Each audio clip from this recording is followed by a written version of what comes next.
সাইফুদ্দিনের বুদ্ধির কাছে হেরে গেল আফগানিস্তানের ব্যাটাররা। তাই তো উইকেট নেওয়ার পরে আফগানিস্তানের ব্যাটারকে একই ইঙ্গিত দিলেন সাইফুদ্দিন। আজকে বাংলাদেশ ভার্সেস আফগানিস্তান তৃতীয় টি-20তে যেরকম দেখা যাচ্ছিল, হয়তোবা বিপর্যয় থেকেও আফগানিস্তান হয়তোবা 150+ একটা স্কোর করতে পারে, সেখানে সাইফুদ্দিন বোলিংয়ে এসে ব্যাক টু ব্যাক 2 বলে 2টা উইকেট তুলে নেয়।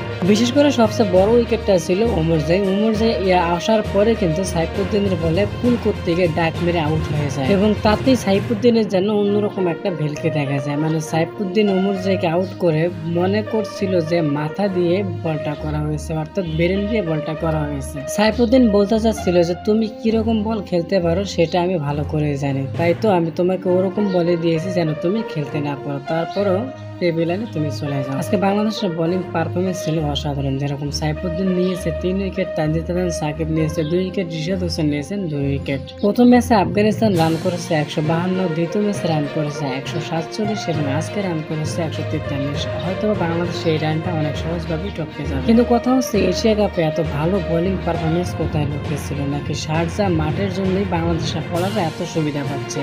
কথা যাই হোক না কেন, আফগানিস্তান সিরিজ হেরুক বা হোয়াইট ওয়াশ হোক, আফগানিস্তান এটা কোনোভাবে স্বীকার যাবে না। ওরা সবসময় একটা কথাই বলবে যে আমাদের এটা নেক্সট টি-20 ওয়ার্ল্ড কাপের প্রস্তুতি চলছে এবং বাংলাদেশকে ওটা ভাবতে হবে। আফগানিস্তানকে যদি বাংলাদেশ হোয়াইট ওয়াশ করেও দেয়, তবুও ভাবতে হবে এটা যে আমাদের সামনে টি-20 ওয়ার্ল্ড কাপ আছে, আমাদের প্রস্তুতি নিয়ে রাখতে হবে। তাছাড়া কিন্তু আজকে বাংলাদেশের বোলিং ডিপার্টমেন্ট যেভাবে এখন বল করছে, অথবা যেরকম ভাবে এখন বল করছে, টিম ইন্ডিয়া থেকে শুরু করে পাকিস্তান 3টা সিরিজ, আফগানিস্তানের সঙ্গে 3টা ম্যাচ, এতে বোঝা যাচ্ছে বাংলাদেশের পেস ইউনিটের সঙ্গে সঙ্গে বাংলাদেশের স্পিন ডিপার্টমেন্টও ভালো কাজ করছে। হয়তোবা স্পিনাররা যদি আরেকটু ভালো করতে পারে, বাংলাদেশের বোলিং লাইন হয়ে যাবে বিশ্বের অন্যতম শক্তিশালী বোলিং লাইন আপ। এখন দেখা যাক বাংলাদেশ আফগানিস্তানের সঙ্গে 144 রান চেস করতে পারে কিনা, নাকি এই রানের ভিতরে বাংলাদেশ অল আউট হয়ে যায় এশিয়া কাপে যেরকম হয়েছিল 135 রান চেস করতে গিয়ে পাকিস্তানের সঙ্গে।